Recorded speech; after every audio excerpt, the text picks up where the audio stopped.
வேகத்தில் வந்திருக்கிறேன் என்று நினைக்கிறேன். ஆனால் நானும் எனது 2 மகள்களும் தங்கள் குடும்பத்திற்கு நன்றி தெரிவிக்க வந்துள்ளோம்.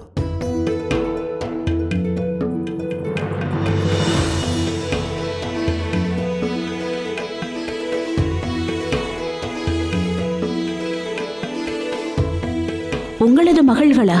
ஆமாம் தாயே, எனது 2 புத்திரிகள். இவர்களுக்கு தங்களை மிகவும் பிடிக்கும். மகா காளியாக காண வேண்டும் என்பது ஆசை.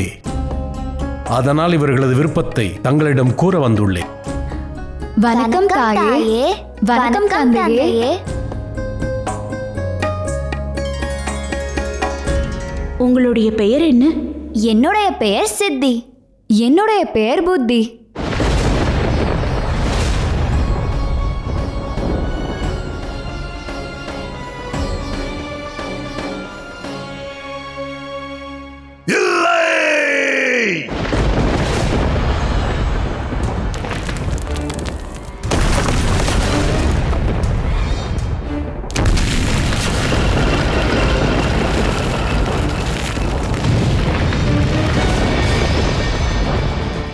எனக்கு உன்னுடைய கோபம் நன்றாக புரிகிறது தேவாந்தக். ஆனால் நீ உன்னுடைய கோபத்திற்கு சரியான திசையை காட்ட வேண்டும்.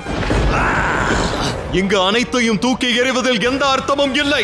அங்கு சென்று அந்த கணேசனை தாக்க வேண்டும். ஏனென்றால் அவன்தான் அனைத்து தேவர்களிலும் அவன்தான் புத்திசாலியாக இருக்கிறான். அவன் எக்கணமும் உன்னை அழிப்பதற்கு கூட இங்கு வருகை தரலாம். அவன்தான் உனது சகோதரனை வதம் செய்தான். உன்னுடைய சகோதரனின் இழப்பிற்காக நீ அவனை பழி வாங்க வேண்டும் தேவாந்தக். அது என்னவென்றால் உன்னால் மட்டும்தான் இந்த தேவர்களை அழிக்க இயலும் தேவாந்தக். தேவர்களை அழிக்க வேண்டும் என்று தாங்கள் எதற்காக கூறுகிறீர்கள்? நான் தற்பொழுது தேவராஜா அல்ல. எனது பதவி பறிபோய் விட்டது. என்னை அப்பதவியிலிருந்து தூக்கி எறிந்து விட்டார்கள். இப்பொழுது நானும் உன்னை போல்தான் தேவர்களை பழிவாங்க எண்ணிக்கொண்டிருக்கிறேன்.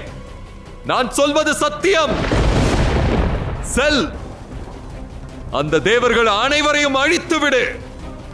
நான் உனது வழியில் குறுக்கிட மாட்டேன். ஆனால் நீ தனியாக அங்கு செல்வாயா? மலைகளில் தான் நான் வாழ்வேன். மலைகளில் இருப்பதெல்லாம் பெரும் பாறைகள் தானே.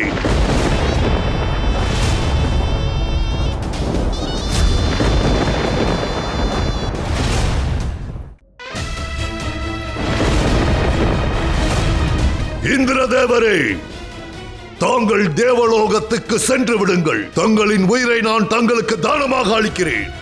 என் சகோதரனை அழித்தவனுடன் நான் நிச்சயம் யுத்தம் செய்வேன். உன்னை போல ஒரு வீரனை பெறுவது எனக்கு மேலும் பெருமையை சேர்க்கிறது தேவாந்தக்.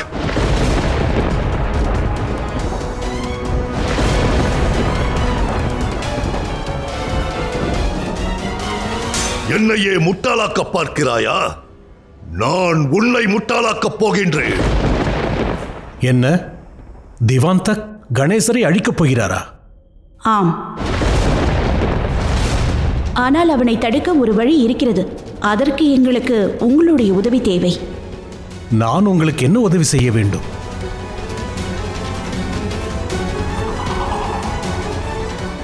எங்களுடைய விருப்பம் என்னவென்றால், உங்களது 2 மகள்களும் கைலாய குடும்பத்தின் அங்கத்தினராக வேண்டும். அவர்களை கணேசனுக்கு திருமணம் முடிக்க வேண்டும். என் மகள்களின் திருமணம் சாக்ஷாத் சுபம் தரும் விநாயகருடனா? இது எனது பாக்கியம். கூறுங்கள், திருமணத்திற்கான யோசனையை ஸ்வீகரிக்கிறீர்களா? எதற்காக இப்படி கேட்கிறீர்கள் மகாதேவா? இதை நான் எனது பாக்கியமாக நினைக்கிறேன். என் மகள்கள் கணேசரை திருமணம் செய்து கொண்டு சாக்ஷாத் மகாதேவருக்கும் அன்னை பார்வதிக்கும் மருமகள்களாக வருவதில் எனக்கு மகிழ்ச்சி. ஆனால் இந்த திருமணத்திற்கும் திவாந்தக்கின் அழிவிற்கும் என்ன சம்பந்தம் இருக்கப் போகிறது? உங்களது மகள் சித்தி அஷ்டசித்தியின் தேவி ஆவாள். அதோடு உங்கள் மகள் புத்தி அறிவு கூர்மை உடையவள். அதோடு கணேசன் சுபம் என்ற வார்த்தையின் முழு வடிவம். இவர்கள் மூவரும் திருமண பந்தத்தில் இணைந்தால் இவர்களுடைய சக்தி ஒன்றாகிவிடும். அதன் பிறகு திவாந்தக்கை அழிப்பது சாத்தியமாகிவிடும். நான் இந்த திருமணத்திற்கு தயாராக உள்ளேன். ஆனால் திவாந்தக்கை அழிக்க வேண்டும் என்றால் இவர்கள் மூவரின் திருமணத்தை இப்பொழுதே நடத்த வேண்டும். ஆனால் இவர்கள் மூவரும் இப்பொழுது பாலகர்களாயிற்றே. அதை நான் நன்கறிவேன். இம்மூவரும் திருமண வயதை எட்டிய பிறகே இவர்களுக்கு விவாகம் நடைபெறும். எனினும் அதற்காக தேவாந்தக்கை அழிக்க இயலாதென்றில்லை. நாங்கள் உங்கள் மகள்கள் சித்தி புத்திக்கு கணேசனுடைய வாக்குதானத்தை அளிப்போம். ஏனென்றால் இந்த வாக்குதானம் மகாதேவர் மற்றும் என்னுடைய சக்தியில் இணைந்திருக்கும். ஆகையினால் இந்த வாக்குதானத்திலேயே இவர்கள் மூவரின் சக்தியும் ஒன்றிணைந்துவிடும். அதன் பிறகு திவாந்தக்கை நிச்சயமாக அழித்து விடலாம். ஆனால் இதற்கு கணேசனின் சித்தி புத்தியின் அனுமதி நமக்கு தேவை. இது குறித்து விநாயகனிடம் நான் எடுத்துரைக்கிறேன் பார்வதி. ஆகட்டும். அப்படியென்றால் சித்தி புத்தியிடம் நான் இது குறித்து பேசுகிறேன். திருமணமா? கணேசனையா? ஆனால் தந்தையே, என்னால் எப்படி இப்பொழுது திருமணம் செய்ய முடியும்? நான் ஒரு பாலகன் அல்லவா? ஒருவேளை நான் சம்மதித்தால் கூட சித்தியும் புக்தியும் இந்த திருமணத்தை ஏற்றுக்கொள்வார்கள் என்று எனக்கு தோன்றவில்லை. ஏனென்றால் நானும் தமையனும் அவர்களின் ராஜ்யத்திற்கு சென்று அவர்களின் மக்களை காப்பாற்ற முயற்சி செய்யும் போது அவர்கள் இருவரும் எங்களுக்கு நன்றி கூறாமல் எங்கள் மீது அவர்கள் கோபமடைந்தார்கள். அவர்கள் இந்த திருமணத்தை நிச்சயம் ஏற்றுக்கொள்ள மாட்டார்கள். முதல் சந்திப்பு நன்றாக இல்லை என்றால் என்ன? கவலைப்படாதீர்கள். எனக்கு கிடைத்திருக்கும் இந்த அனைத்து சக்திகளும் எனது கணவரினால்தான் எனக்கு கிடைத்தது என்பது உங்களுக்கு தெரியுமா? அவருடனான எனது முதல் சந்திப்பும் நன்றாக இல்லை. நான் உங்களை வற்புறுத்தவில்லை. நன்றாக யோசித்து பிறகு பதில் கூறுங்கள். நாங்கள் வெளியே உங்கள் முடிவிற்காக காத்து கொண்டிருப்போம்.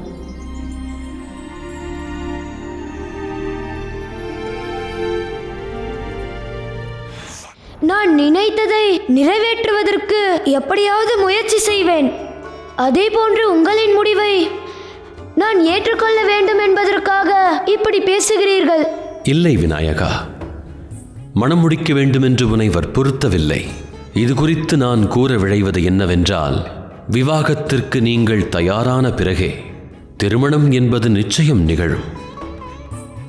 ஆனால் தேவர்கள் தேவியர் என்பதால் நீ ஆற்ற வேண்டிய கடமை இப்பொழுதே ஆரம்பமாகிறது. இதற்கான முடிவை தீர்மானிக்க வேண்டியது உன்னுடைய கடமையாகும். அம்முடிவினை அறிய நாங்கள் அனைவரும் காத்திருப்போம்.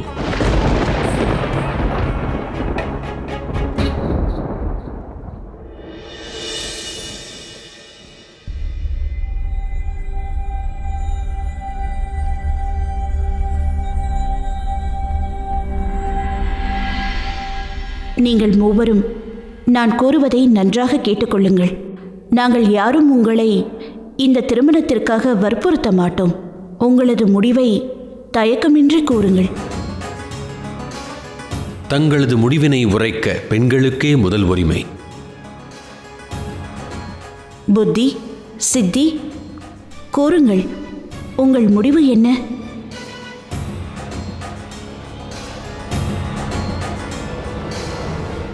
நாங்கள் இந்த யோசனையை ஏற்றுக்கொள்கிறோம்.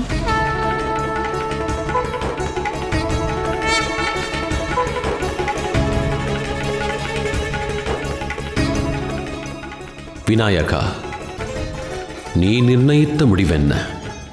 என்னை மன்னித்து விடுங்கள். நான் இந்த திருமணத்தை ஏற்றுக்கொள்ள மாட்டேன்.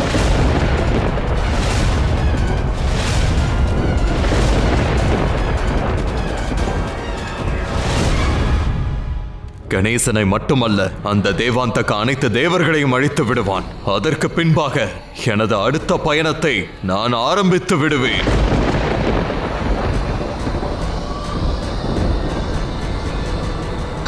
என்ன ஆயிற்று தந்தையே? தாங்கள் இவ்வாறு திடீரென்று அமராவதி வந்ததற்கு என்ன காரணம்? எங்கள் அனைவரையும் நீங்கள் எதற்காக இங்கு வர சொன்னீர்கள்? இதற்கு ஒரு காரணம் இருக்கிறது. இப்பொழுது எனது எண்ணத்தின்படி அனைத்தும் நன்றாக நடக்கிறது. தங்கள் மனதில் இருந்த அந்த எண்ணம் என்னவென்று அறியலாமா? வெகு விரைவில் அந்த தேவாந்தக அனைத்து தேவர்களையும் அழித்து விடுவான். அவனுடைய வெற்றிக்கு பின்பாக நான் மறுபடியும் தேவேந்திரன் பதவியில் அமர்ந்து விடுவேன்.